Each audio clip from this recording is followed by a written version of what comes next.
Should big brands and especially multinational brands talk about issues that are important to their audiences and consumers culturally but could be controversial? That really has become the question after Hyundai in India has found itself in the crosshairs of several Indian citizens. There's an outrage on social media because their Pakistan unit has tweeted out on the 5th of February in solidarity of Pakistan's idea of Kashmir.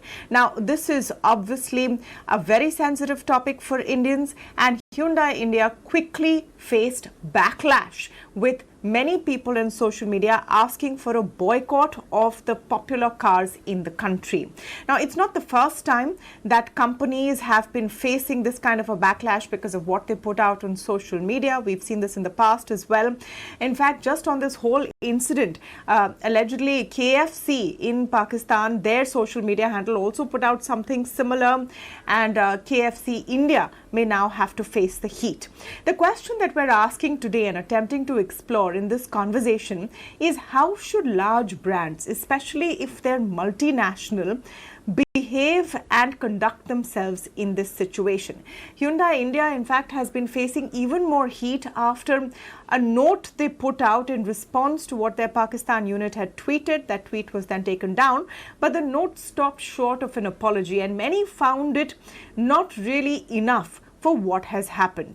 So how really should brands maneuver these tricky waters? Should social media brands just stay away from all of these issues which could be political, geopolitical, controversial? For example, the famous ice cream brand Ben & Jerry is facing heat in the United States because they have put out their view on the United States' role in what is happening in Ukraine and rising tensions with Russia. So what should be the advice going forward from strategic advisors to these brands? To speak on this, I'm joined today by Dilip Cherian, image guru. Amit Tuli, founder of Studio Unnis, is also joining us on the show. So welcome to both of you, and thank you for speaking with us today on the India Development Debate. Dilip, let me begin with your overview. Hyundai India, let's talk about their response, because their response has got pretty much as much flack as what their Pakistan unit tweeted out.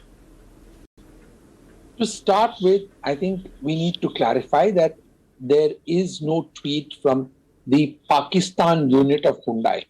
It is some Raggedy Ann dealer of theirs who has usurped the Hyundai name because his dealership is called that, and has tweeted. And anyone who has done a search for it will tell you that it is not it's not a verified handle, and there isn't a Hyundai Pakistan entity which is tweeting this. That's one. But forget all that. The real issue is, should Hyundai India have put out a statement? Hyundai India should have kept its distance from this, because this is something, if anyone had to respond, it should have been South Korea. My advice, with 30 years of experience in managing crisis and corporates and their image, is that corporates would do better to try and avoid getting into murky waters or extremely hot cauldrons, like the issue of Kashmir, like the issue of Ukraine, like the issue of XYZ. I don't even distinguish between multinational brands and national brands. But every now and then, there is a brand which wants to push the envelope, and it benefits from doing that, because don't forget that there are a lot of woke customers who are also trying to see whether a brand has an interesting, useful, and perceptionally enjoyable position on something that matters to them. So that's the most important thing to remember. Can you do it? Yes, you can. Should you do it often? No, you shouldn't. Should you do this under advice? You must. And Hyundai India probably was badly advised to put out a statement responding to Hyundai dealership in Pakistan, when Hyundai India, the corporate, was actually responding. So to my mind, the ground rules are pretty clear. Don't try this at home. Don't do this on your own. Please ask for advice, and please make sure you do it only sporadically and not as a matter of you're doing it routinely. The KFC kind of problem that everybody is doing it so that we need to join. But again, we don't know whether it's KFC official. If it is KFC official and it looks like a blue tick tweet, but we haven't been able to go back and check how blue tick that tick is or whether it's been put together by somebody. So I won't comment on that. But that's my initial take, and I'm happy to respond to further questions. Yeah, no, so yeah. So, Amit, just to get you into this, now for brands, it's also become important to comment on what is beyond their remit. Like many people have been asking, why should an ice cream company talk about relations between two countries? The other point of view could be, why not?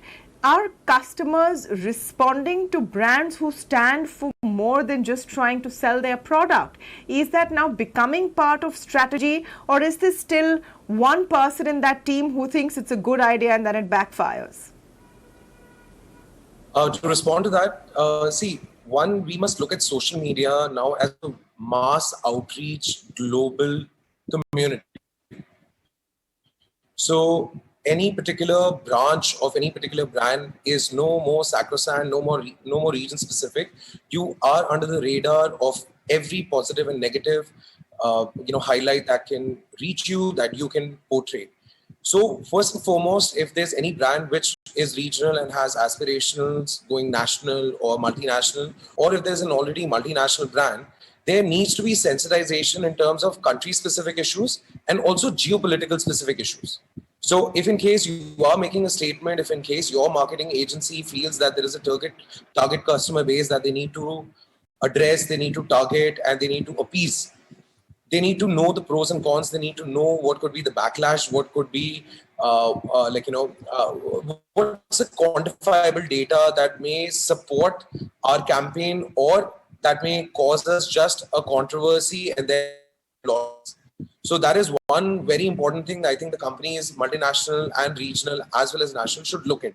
Second, I feel that it's been a classic case of, handing over social media accounts to, to lack of a better word, interns or, people in the lower strata of, the hierarchy of an organization.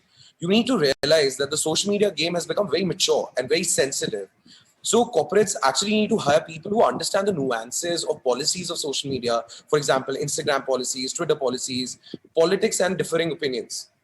For example, when a lot of people who saw the Hyundai Pakistan tweet or Facebook post, they started asking Hyundai India. So as a consumer, you would obviously ask the regional or the continental head or representative of the particular organization about whatever their stand is. Now, instead of a hurried automated response, could be as simple as that we are not aware about this incident. Let us, figure out more information on it and let us get back to you. And meanwhile, we, appreciate your patience, which is like the most basic customer service jargon.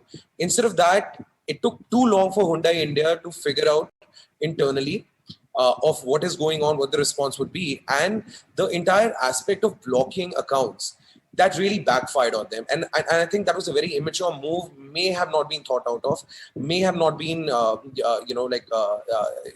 after effects were not discussed within the team or whoever took that decision. But if we know that social media is so time sensitive and we need to respond, or as if we have to advise brands, if we need to respond, we will go out with the most basic response of ignorance, disassociation, and then we need to figure this out internally and then prepare a response. And by that time, because of whatever's going outside on the social media world, we will formulate our response according to that. Now, I feel the apology or the clarification or the disassociation came in a little too late and in language that, the consumers of India did not understand, the ones that are vocal on social media. I'll not talk about the non-vocal majority if they're maybe. Insipid. It didn't have a proper apology.